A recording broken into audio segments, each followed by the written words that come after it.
Hi, my name's Angela. Nathan's asked if I'll share the story of something that happened to me nearly 30 years ago now. When my daughter was very young, I used to have to take her every 3 months or so to Leeds for hospital treatment. And we used to go up there in my little Fiat Uno. It was a 200-mile trip there and 200 miles again back, so it was a long way to go. Anyway, one time when we were coming home, there was an incident on the M1 and we were diverted off and we found ourselves going through the Derbyshire countryside. Hadn't really got a clue where I was. You'll have to remember that this was before the days of mobile phones or sat-navs, and it was dark, and suddenly my car stopped. Kate was about 4 years old at the time and she was fast asleep in the back. It was pitch black and we were on a country road with no lights and I could see nothing. And I didn't know what to do. I got out of the car and I think I was almost too scared to pray, but my whole body was kind of praying, God help me. And after quite a short time, I think, a car came along and slowed down and asked what was happening and if they could help. And said they lived in the next village. This is a man.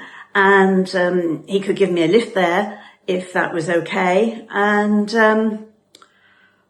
I was left thinking, what do I do? I shouldn't get into the car of a strange man with my daughter. But I really felt I had no choice. And I felt strangely okay about it.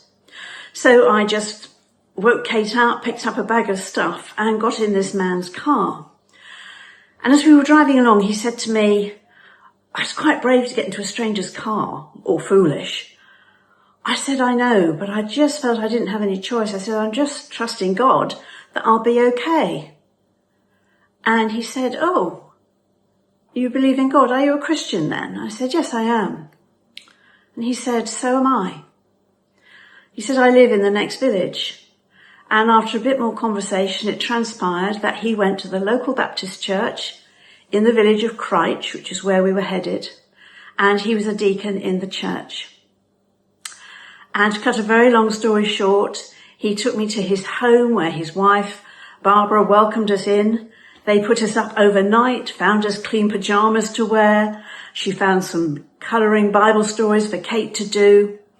And the next morning, while my car was being fixed, I was given a tour of their church. And they just offered me lovely hospitality. And it made a huge impression on Kate as a young child that God had looked after us. And it was no coincidence.